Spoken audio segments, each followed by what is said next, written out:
नमस्कार, आप सुन रहे हैं रेडियो जयघोष 107.8 एफएम और मैं हूं आपका दोस्त राधेश्याम दीक्षित। और आज जो कार्यक्रम है वो है आरोग्य, जिसमें जीवन के विभिन्न आयामों में आप स्वस्थ और साथ में आप संतुलित जीवन कैसे जिएं, क्योंकि लाइफ इज एडवेंचर ऐसा मानने वाले एक मेहमान हमारे बीच में हैं जो अपनी ज़िंदगी के तमाम मुश्किलों में भी बड़ी सरलता से उनसे मुकाबला करते हुए आगे बढ़ रहे हैं। और वो कोई सामान्य जिम्मेदारियों को लेकर नहीं चल रहे हैं, बल्कि प्रदेश के कुछ अहम दायित्व उनके कंधों पर हैं। और ऐसे मेहमान हमारे बीच में हैं और वो हैं उत्तर प्रदेश के additional chief secretary home guards Anil Kumar ji. आपका बहुत बहुत स्वागत हमारे स्टूडियो में। और आपसे जुड़ते हैं, बात करते हैं और समझते हैं कि एक आईएएस अधिकारी होने के साथ अपनी इन जिम्मेदारियों और दायित्वों के निर्वहन के साथ योग, ध्यान और इसकी पूरी जो विधा है उसके गुण रहस्यों से आप कैसे जुड़ गए, जानते हैं, जुड़ते हैं। तो साथियों, आज हमारे साथ अनिल कुमार जी हैं। अनिल कुमार जी, बहुत अध्ययन की रुचि आपकी बहुत विस्तृत है और साथ में आपसे चर्चा के क्रम में पता चला कि ये विरासत का एक सिलसिला है, लेकिन ये विरासत कैसी, ये भी हमें जानना है। और इस समय आपके पास वैसे तो उत्तर प्रदेश के विभिन्न विभागों में आपने अलग अलग दायित्व निर्वहन किए हैं। वर्तमान में आप एडिशनल चीफ सेक्रेटरी हैं होम गार्ड्स के। मैं जानना चाहता हूँ कि आप ये अध्ययन का दायरा, आप आईआईटी भी पहुँच गए, आईआईटी में आपने एमएससी कर रहे थे, सिलेक्शन हुआ, सिविल सर्विसेज में आ गए और उसके बाद सब यात्रा करते हुए लोग कहते हैं कि जो प्रशासनिक अधिकारी हैं उनके पास समय की कमी होती है और वो बहुत व्यस्त रहते हैं। अमूमन लोग ऐसा कहते हैं कि व्यस्तता बहुत ज़्यादा है, परेशानियां ज़्यादा हैं, काम प्रभावित हो रहा है और समय नहीं मिलता। आपको इतना समय कैसे मिल जाता है और आपने इतना अध्ययन करके उस पर इतना अधिकार कैसे प्राप्त किया? जी, सबसे पहले तो बहुत बहुत धन्यवाद आपका कि आपने मुझे आज इस वार्ता के लिए यहाँ आमंत्रित किया।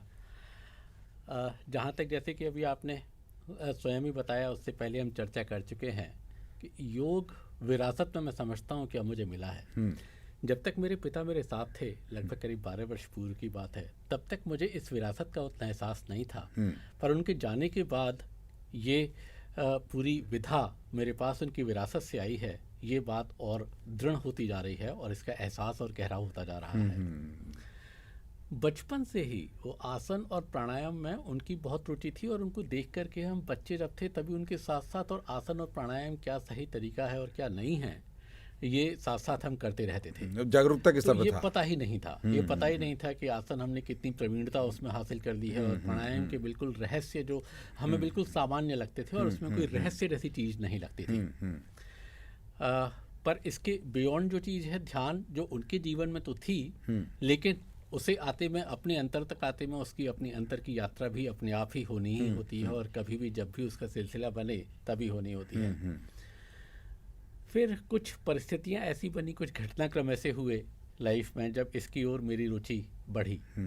अच्छा, साथ ही हाँ, मेरे पिताजी की एक बहुत बड़ी लाइब्रेरी योग की जो मुझे मिली उनसे, जो मैंने पहले तो बहुत नहीं देखा था, लेकिन उसके बाद जब मेरी अपनी रुचि इसमें बढ़ी तब उनकी लाइब्रेरी को भी देखा और उसके साथ साथ फिर अपना जैसे जैसे रुचि बढ़ी उसी हिसाब से मेरी भी लाइब्रेरी उसमें और ऐड होती चली गई। और उसमें योग की जो हमारी भारतीय परंपरा है, जो कि हमारे पूरे ट्रेडिशन से चलती चली आ रही है, उसके साथ ही साथ वर्तमान परिप्रेक्ष्य में योग को हम अपने पूरी दुनिया में कैसे देख रहे हैं और किस तरीके से उसको हम साइकोलॉजी से जोड़ रहे हैं, किस तरीके से पॉजिटिव साइकोलॉजी से जोड़ रहे हैं और पूरी दुनिया की बाकी कल्चर्स में योग को और मेडिटेशन को किस तरीके से लिया गया है, उन सारी चीज़ों को भी अब जोड़ करके देखने की और समझने की इच्छा जो प्रबल हुई और दुनिया का इंटरेस्ट भी बढ़ रहा है इसमें। बिल्कुल, ये बहुत महत्वपूर्ण। और मैं देख रहा था आपकी डायरी पे लिखा है life is a beautiful adventure. तो ये एडवेंचर कैसे और इतना खूबसूरत कैसे, क्योंकि लोग तो कहते हैं जो जीवन है वो एक प्रयोगशाला है और आप हर बार प्रयोग करते हैं, कठिनाइयों से वाबस्ता होते हैं और ज़िंदगी झंझावातों का हिस्सा है।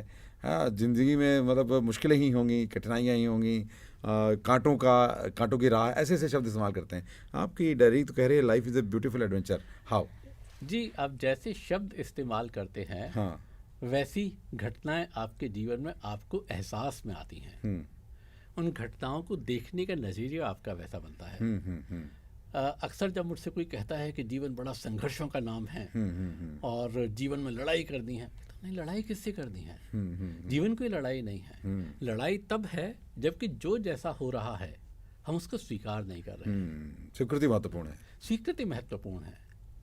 जो है, जैसा है, उसकी यदि पूर्ण स्वीकृति हो जाए तो तनाव समाप्त हो जाए। यही योग है। योग की मतलब प्रारंभिक अवस्था है, यही जुड़ जाए। प्रारंभिक और अंतिम अवस्था भी यही है। अच्छा। जैसे हम समाधि की बात करते हैं, हाँ। इसी क्रम में यदि हम देखें तो योग हमारा जिस टेक्स्ट से आता है, यद्यपि पतंजलि योग दर्शन, महर्षि पतंजलि का जो योग दर्शन है, वहाँ पर सबसे पहले योग को हमने टेक्स्ट के फॉर्म में पूरा पूरा लिखा है, और उसमें जितने भी हमारी योग की पूरी जो विज्ञान है, योग का विज्ञान महर्षि पतंजलि के योग दर्शन में हमको मिलता है। लेकिन इसके अलावा गीता के 18 अध्याय, उन सारे अध्यायों का नाम योग है। पहले अध्याय का विषाद योग, फिर कर्म योग, फिर और ध्यान योग, और इस तरीके से सारे अध्यायों के नाम उनके योग पर हैं।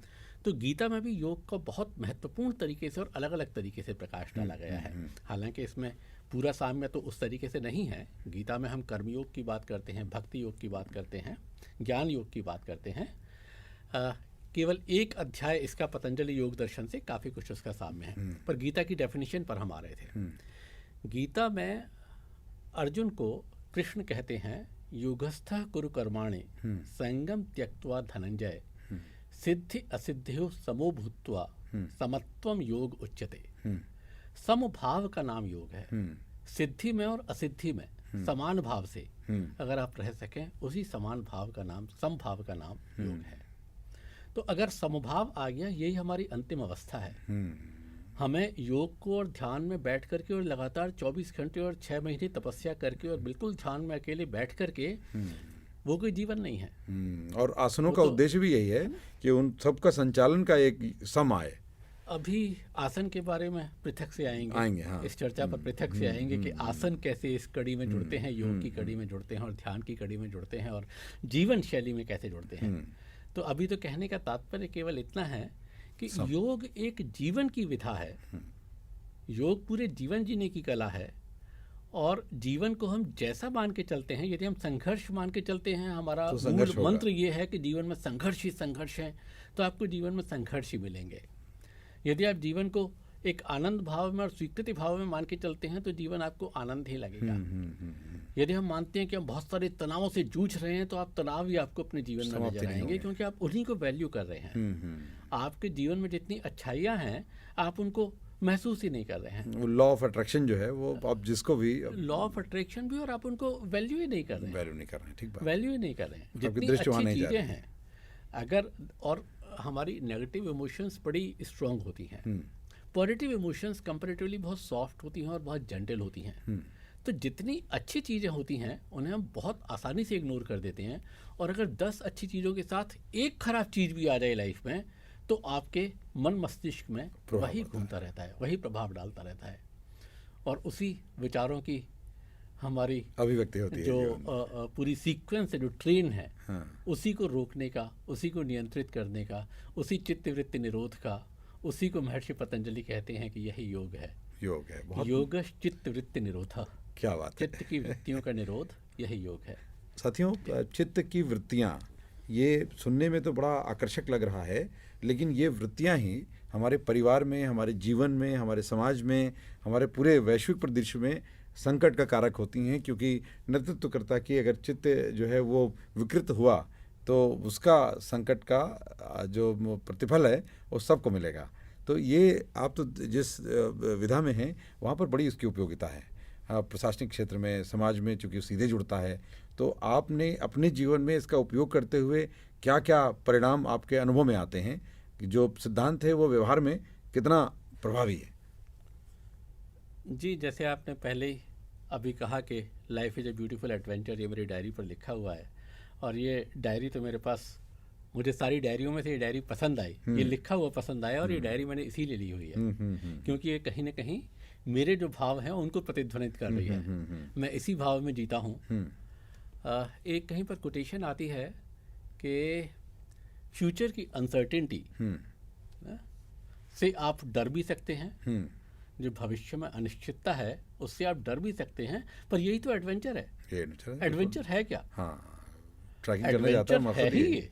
हाँ, कि अनसर्टेन। आप अनसर्टेन जिंदगी के लिए आप अपने को झोंक देते हो उसमें, और उसमें तो आप वहाँ आनंद पे की बहुत सारी अनसर्टेनिटी हो सकती है और आनंद की अनुभूति भी करते उसी हैं। में आनंद की अनुभूति होती है, उसी एडवेंचर में आनंद है। आप तो रूटीन से तो बोर हो जाते हैं, उसी रूटीन से बोर होने के बाद आप एडवेंचर में जाते हैं, एक्सप्लोरेशन। एक्सप्लोरेशन है। तो उसमें नित नए पल, बिल्कुल अनिश्चितता के उससे एक नया नया पल आपके सामने आ रहा है। वही नयापन आपके जीवन को आनंद दे रहा है, वही आपको उसको तरोताजगी दे रहा है पूरे जीवन को। तो ये जीवन का आनंद और है। एक संतोष भी जो कि ज़रूरी है, जिसकी तलाश में हर एक व्यक्ति है। और बहुत महत्वपूर्ण तरीके से आपने उसको व्याख्यायित किया है, क्योंकि जब हम सिद्धांत को ठीक ढंग से समझते हैं तो हम जो है उनका अनुकरण भी ठीक ढंग से करते हैं, और जब अनुकरण ठीक करते हैं तो परिणाम भी हमें उसी दिशा में मिलते हैं जिस दिशा में हम जा रहे होते हैं। आपके साथ इस वार्ता को हम आगे बढ़ाएंगे और ये भी जानने की कोशिश करेंगे कि इसके अन्य आयाम क्या हैं, अन्य पहलू क्या हैं, और सामान्य व्यक्ति के लिए जिसने अभी इतना गूढ़ अध्ययन नहीं किया, वो स्वीकार करते हुए इसके कैसे कैसे इसके अपने जीवन में उतार सकता है, और क्या कुछ पहल हर एक व्यक्ति को करनी चाहिए। और जय घोष की कोशिश ये हमारी है कि किसी भी डोमेन ऑफ लाइफ में कहीं पर भी कोई काम कर रहा है व्यक्ति, वो अन्य विषयों को या अन्य चीज़ों से कैसे समाहित होकर के, एकीकृत होकर के, एकाकार होकर के, जुड़ करके काम कर रहा है, और उसके प्रयास का प्रतिफल बहुत लोगों को कैसे मिल रहा है। तो अनिल कुमार जी से हमारी ये वार्ता जारी है। लेते हैं कल पे विराम, फिर मिलते हैं और इस बातचीत के सिलसिले को आगे बढ़ाते हैं। आप सुनते रहिए रेडियो जय घोष 107.8 FM, और साथ में हमारे यूट्यूब चैनल पर भी इन सब कार्यक्रमों की वीडियोज़ उपलब्ध हैं, उनसे भी आप जुड़िए और दूसरों तक पहुँचाइए, उन्हें भी जोड़िए।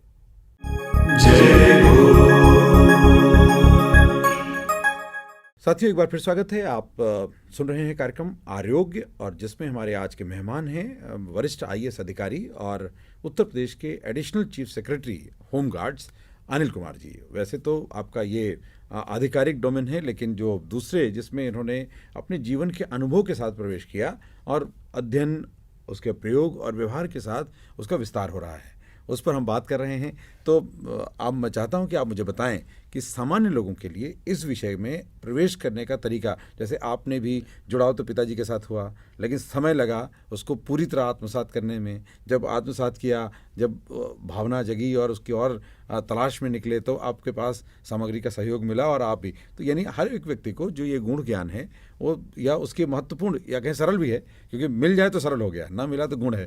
तो ये कैसे जुड़ते हैं, और आप जुड़े तो क्या और लोग विचार में बदलाव करके जल्दी जुड़ सकते हैं, इसका ज़्यादा लाभ ले सकते हैं? इसके लिए हम योग को पूरे सैद्धांतिक रूप में समझने का प्रयास करते हैं, और संक्षेप में। हालांकि योग पर वार्ता कुछ थोड़ा सा अजीब सा लगता है, क्योंकि योग अपने आप में प्रयोगात्मक विज्ञान है। योग है ही प्रयोग का नाम। दर्शन और जितना भी पढ़ना लिखना है वो तो सांख्य में हो गया है, और उसको प्रयोग में उतारने का नाम ही योग दर्शन है। तो पर फिर भी अब चूंकि हम वार्ता ही कर रहे हैं, तो उस पर वार्ता के माध्यम से जितना भी संक्षेप में समझ सकते हैं इसको, और कुछ समझ सकते हैं, तो ये हम प्रयास करते हैं।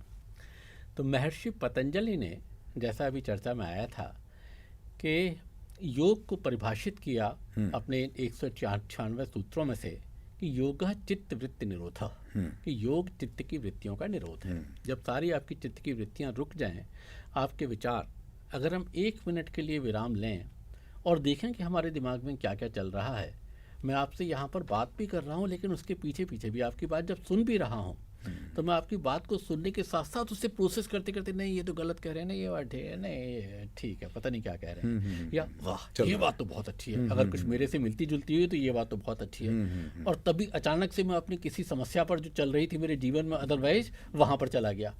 तो चित्त की वृत्तियाँ निरंतर इस तरीके से ऐसे चल रही हैं, यदि हम उसे लिख लें और लिपिबद्ध करें तो ऐसा लगेगा जैसे किसी पागल व्यक्ति के विचार हैं। क्योंकि बार बार थॉट्स बदल रहे हैं, बार बार थॉट्स बदल रहे हैं, उनमें कोई तारतम्य नहीं है। वो कहीं से कहीं भी जा सकते हैं, वो यहाँ से लेकर के चंद्रमा और मंगल ग्रह और पता नहीं मिल्की वे, किसी भी क्षण, एक ही क्षण में लाइट की स्पीड से ज़्यादा तेज गति से जा सकते हैं, और उनका वॉल्यूम भी और उनकी स्पीड भी सारी की सारी इतनी अनियंत्रित है जिस पर हमारा कोई नियंत्रण प्रतीत नहीं होता।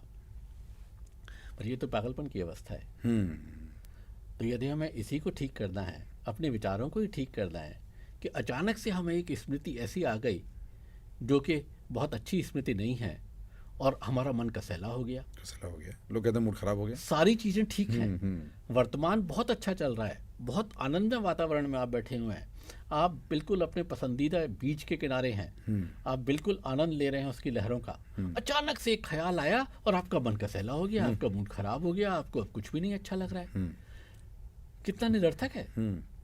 तो जीवन की इस निरर्थकता को देख पाने का, अपने को समझ पाने का, स्वस्थ होने का, यानी अपने में स्थित होने का ये विधा पूरे कुछ संक्षेप में ये हमारी चित्त की वृत्तियों का निरोध है। अब ये तो इसकी परिभाषा हुई। अब ये हो कैसे? तो सबसे पहले चैप्टर में आता है अभ्यास वैराग्याभ्याम तन निरोध। अभ्यास से और वैराग्य से इनका निरोध संभव है। अभ्यास भी बड़ा महत्वपूर्ण है, और अभ्यास केवल योग के लिए ही नहीं, ये तो हम किसी भी चीज़ के लिए बात करें, हर फील्ड में अभ्यास चाहिए। तो अभ्यास में बात आती है दीर्घकाल निरंतर्य सत्कारा सेवितो दृढ़ भूमि है, कि दीर्घकाल तक करते रहें, यानी बड़े लंबे समय तक आपको चाहिए, निरंतरता के साथ चाहिए, कंसिस्टेंसी चाहिए इसमें, और सत्कार पूरे श्रद्धा पूर्वक, पूरे तन मन लगा करके अपना, पूरे जुड़ करके, पूरे तादात्म्य के साथ उसमें लगें, तो तब ये स्थिर होता है, और तब अभ्यास दृढ़ भूमि होता है, और तब अभ्यास के परिणाम आते हैं। ये अभ्यास है हमारा। अब ये मुझे याद आता है जब मैं इस अभ्यास की बात कर रहा हूँ कि एक 10,000 आवर रूल आता है। अभी मैल्कम ग्लैडवेल की एक बुक है ना, उस बुक में वो कहते हैं आउटलायर्स, उस बुक में वो एक 10,000 आवर्स रूल की बात करते हैं। वो कहते हैं कि दुनिया में किसी भी फील्ड में श्रेष्ठतम दुनिया के स्तर तक पहुंचने के लिए लगभग 10,000 घंटे का सुनियोजित, सिस्टमैटिक, सस्टेन्ड प्रैक्टिस उन सब ने की होती है। तब वो वहाँ तक, उस लेवल तक पहुँचे हैं। आप क्रिकेट के फील्ड में देखेंगे तो सचिन तेंदुलकर और राहुल द्रविड़ और जितने भी लोग वहाँ पर पहुँचे हैं, उनका यही अभ्यास आप पाएंगे। अगर आप म्यूजिक के क्षेत्र पर पहुँचेंगे तब भी उनका वही अभ्यास आप पाएंगे। किसी भी और फील्ड में जिन्होंने भी उच्चतम शिखर प्राप्त किए हैं, उन्होंने लगभग अपने उस क्षेत्र में 10,000 घंटे दिए हैं, तब वो दुनिया के उस श्रेष्ठतम उस पर पहुँचे हैं। तो मैं इन चीज़ों को रिलेट करके देख पाता हूँ। तो योग अपने आप में केवल एक अलग विधा नहीं है कि केवल आप प्राणायाम का अभ्यास कर रहे हैं, केवल आसन का अभ्यास कर रहे हैं। जीवन शैली, ये जीवन शैली में उसी अभ्यास को, और वही उसके सूत्र हैं, दीर्घकाल तक निरंतरता के साथ और सत्कार के साथ, यानी श्रद्धा के साथ, पूरे तादात्म्य के साथ, पूरे जुड़ाव के साथ, पूरे तनमन के साथ ये अभ्यास हो गया। अगला बिंदु था वैराग्य से। तो वैराग्य क्या है? जब वैराग्य की बात आती है तो इसकी भी परिभाषा आती है, पर और ज़्यादा हम परिभाषा से दर्शकों को और सुनने वालों को, श्रोताओं को हम बोर नहीं करेंगे। वैसे ये समझना ज़रूरी है, क्योंकि सामान्य लोग वैराग्य को घर छोड़ देने से तक ही सीमित रखते हैं। बिल्कुल, लेकिन आप कुछ और भी उस पर रोशनी डालना चाहते हैं। जी बिल्कुल। वैराग्य ये है ही नहीं, वैराग्य घर छोड़ना है ही नहीं। वैराग्य तो केवल उससे अटैचमेंट छोड़ना है, वो एक अवस्था है। वैराग्य तो अभी जिस समभाव की बात की, सिद्धि में और असिद्धि में आप समान भाव से रह सकें, कि आपको वही रिजल्ट मिल जाए, तो रिजल्ट तात्कालिक है। अभ्यास निरंतरता में है, अभ्यास यात्रा है, और रिजल्ट एक डेस्टिनेशन है। तो अगर हमारा डेस्टिनेशन से अटैचमेंट ज़्यादा हो जाता है तो आप वहीं स्थिर हो जाएंगे, तो हम यात्रा का आनंद छोड़ देते हैं। डेस्टिनेशन पे स्थिर तो हो ही नहीं सकते। जब भी आप किसी पीक पे पहुंचते हैं तो आपको नीचे तो आना ही है, पीक बदल जाएंगी, दूसरे लोग पीक पे पहुंच जाएंगे, आपको धक्का लग जाएगा, परिवर्तनशील है। तो डेस्टिनेशन स्थिर नहीं है।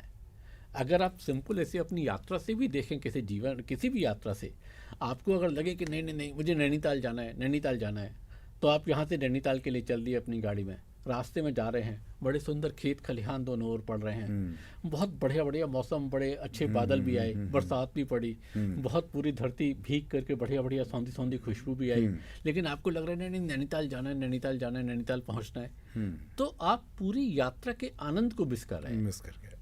आपको न वो बादल दिखे हैं, न कुछ और दिखा है। आपकी यात्रा में यहाँ से पहुँचने में 8 घंटा लगा है, और पूरे 8 घंटे में आप केवल नैनीताल, अपने डेस्टिनेशन से आ सकते में नैनीताल को सोच रहे हैं, जो भी है नहीं है, आप उसको अनुभूत नहीं कर रहे हैं। और जब आप नैनीताल पहुंचे तो हो सकता है कि वो आपकी कल्पना के नैनीताल से बिल्कुल अलग हो, बिल्कुल अलग हो, क्योंकि और वो बहुत खराब भी हो सकता है, कुछ भी हो सकता कल्पना है। से, और अच्छा भी हो हाँ, सकता हाँ, है। हाँ। अगर खराब है तब तो बहुत ही मुश्किल है हाँ, कि जिस डेस्टिनेशन की आपने कल्पना की थी तो है ही नहीं। और जिसका ख्वाब था, तो आपके डेस्टिनेशन पर पहुंच के भी आपको आनंद नहीं आया। नहीं आया। और यदि डेस्टिनेशन वैसा था भी, हम्म। तो केवल क्षण, 2 क्षण, हाँ, हाँ। घंटा, थोड़ी 2 देर, घंटा। हाँ। और जहां उस होटल में फिर से आपने उसको आवाज़ दी वेटर को, और खाना फिर आपकी पसंद का नहीं आया, फिर बिगड़ गया। फिर बिगड़ गया। हाँ, ये महत्वपूर्ण है, योग का जो मूल है। तो तो डेस्टिनेशन महत्वपूर्ण नहीं है, जिसको हम कहते हैं, सामान्य भाषा में भी कहते हैं, जर्नी महत्वपूर्ण है ना। और जर्नी अभ्यास है, निरंतरता है, रोज की जिंदगी है। रोज मेरे 24 घंटे कैसे किस उससे गुजर रहे हैं, ये वो है। डेस्टिनेशन महत्वपूर्ण नहीं है, डेस्टिनेशन तो घटना आधारित है, तो उसका प्रभाव कम होने लगता है। जब आप यात्रा का आनंद आने लगता है, तो फिर नैनीताल बहुत अच्छा है, बुरा नहीं है, आपको अच्छा ही लगेगा, बहुत सारी चीज़ें उसमें भी अच्छी लगेंगी, तो आप उसका आनंद लेंगे। हाँ, तो बहुत बार होता है कि लोग नैनीताल जैसा उदाहरण आपने रखा, लोग जाने की जो कल्पना बहुत दिनों करते हैं, और जब पहुंच जाते हैं तो फिर वापस की कल्पना शुरू कर देते हैं घर की, कि जल्दी पहुंचना है, ये काम पेंडिंग है, या ये लाइफ दायित्व है। क्योंकि हम जैसे हैं, जहाँ पर हैं, हम अपने वर्तमान क्षण में नहीं जी रहे हैं, वर्तमान क्षण में नहीं जी रहे हैं। उसके आप आनंद को अभी खो भी रहे हैं। देखेंगे, जो आपके विचार हैं, विचार आपके या तो भविष्य में है, कोई चिंता आपके सामने लगी हुई है ये तो जो पास आपको में। भविष्य में करना है, तो भविष्य की चिंता है, या भूतकाल में कुछ ऐसी घटना हो गई है जिसकी टीस आपके दिमाग पर रह गई है। तो आपके विचार 99% या तो भूतकाल की पीड़ा है या भविष्य की चिंता है। वर्तमान आप हर बार छोड़ रहे हैं। वर्तमान तो छोड़ ही दे रहे हैं। जैसे ही वो विचार आए और हमने अपने वर्तमान छोड़ दिया, वर्तमान क्षण में कोई परेशानी नहीं है उसमें से, न तो भी चिंता वाली घटना घटित हुई है, और भूतकाल की घटना घटित हो गई है, उसकी टीस अनावश्यक है। हाँ, कुछ ज्यादा कर यदि नहीं हम उसे सकते। किनारे रख दें, अगर कर सकते हैं तो वर्तमान का एक्शन है, पर हम वो कर नहीं रहे हैं। हम केवल उसे याद करके अभी तो टीस ले रहे हैं, टीस ले रहे हैं, और जो करना था वो छोड़ ही दे रहे हैं। जो करना था उसे नहीं कर रहे हैं, हाँ। है ना। तो हमारे विचारों को यदि हम किनारे रख के हम वर्तमान क्षण को देख सकें, चित्तवृत्ति निरोध, हम फिर से उसी पर आते हैं, परिभाषा पर, और उसी वैराग्य से आते हैं कि आपको सुख से भी, सिद्धि में भी और असिद्धि में भी समभाव से रहना है। उसी समभाव के अभ्यास से यदि हम चित्त की वृत्तियों का निरोध हो सके और हम जीवन को वर्तमान में रह सकें, तो मैं जब आपसे बात कर रहा हूँ तो मैं पूरी तरह आपसे बात कर रहा हूँ, और मेरे दिमाग में और कुछ विचार नहीं है। मैं पूरा आपके साथ तादात्म्य में, आपसे तादात्म्य में, अपने सब्जेक्ट से तादात्म्य में, अपने श्रोताओं के साथ तादात्म्य में, इसी उससे कि जो भी चीज़ हो रही है वो बिल्कुल एज इट इज़ पहुँचे, इस उसके साथ मैं वार्ता कर सकता हूँ, इस उसके साथ चर्चा कर सकता हूँ। तो उसका आनंद अलग है, अलग है, उसका आनंद अलग है। और आनंद की ये अनुभूति, जीवन शैली है। बिल्कुल ये आनंद की जीवन शैली अनुभूति है। जीवन में ज़रूरी है, क्योंकि जो हम जीवन की आपाधापी जिसको मानते हैं, वो वही बात आती है कि आगे क्या करना है इसकी चिंता, और पीछे क्या ठीक नहीं किया या कुछ ज़्यादा हो गया उसको भी संतुलित करना, इसके तनाव में हम ज़्यादातर जीवन जीते हैं। बहुत महत्वपूर्ण चर्चा मैं चाहूँगा, चूँकि आज की अवधि हमारी पूरी हो रही है और वक्त का तकाजा है कि आप दोबारा आएँ और इस चर्चा के अन्य पहलुओं को दोबारा छुएं।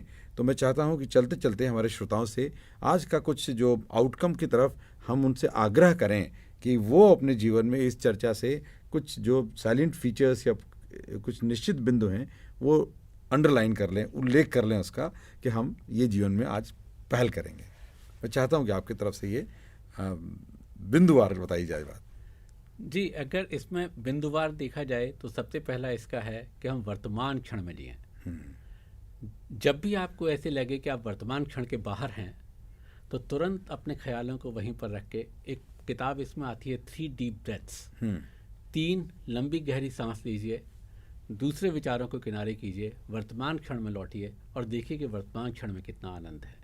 तो वर्तमान क्षण के आनंद को लीजिए, यात्रा के आनंद को लीजिए, जीवन आपका आनंदित होगा, जीवन में आपके आनंद आएगा, सुगंधी आएगी उसकी, और खुद ही खुद आपको जीवन लगेगा कितना ब्यूटीफुल एडवेंचर है। जीवन कोई संघर्ष नहीं है, जीवन कोई युद्ध नहीं है, जीवन एक बहुत खूबसूरत अनिश्चितताओं से भरा हो सकता है, लेकिन वही अनिश्चितताओं का एक सौंदर्य है।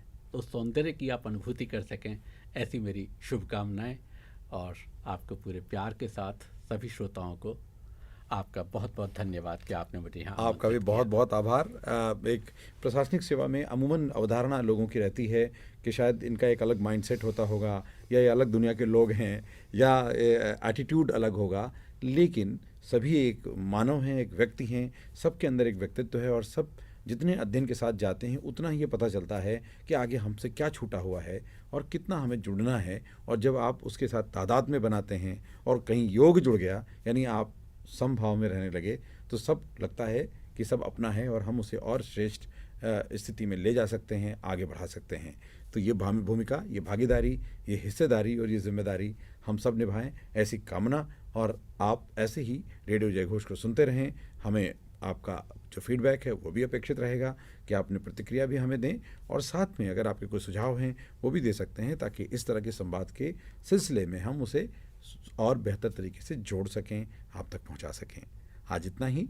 रेडियो जयघोष 107.8 FM पर अन्य कार्यक्रम निरंतर जारी रहेंगे और अगले संवाद में आरोग्य में हम फिर मिलेंगे अनिल कुमार जी से, और जो आपका अध्ययन, जो आपका अनुभव और जो आपकी जीवन यात्रा है उसके कई पहलुओं से हम संवाद करेंगे। आभार, धन्यवाद।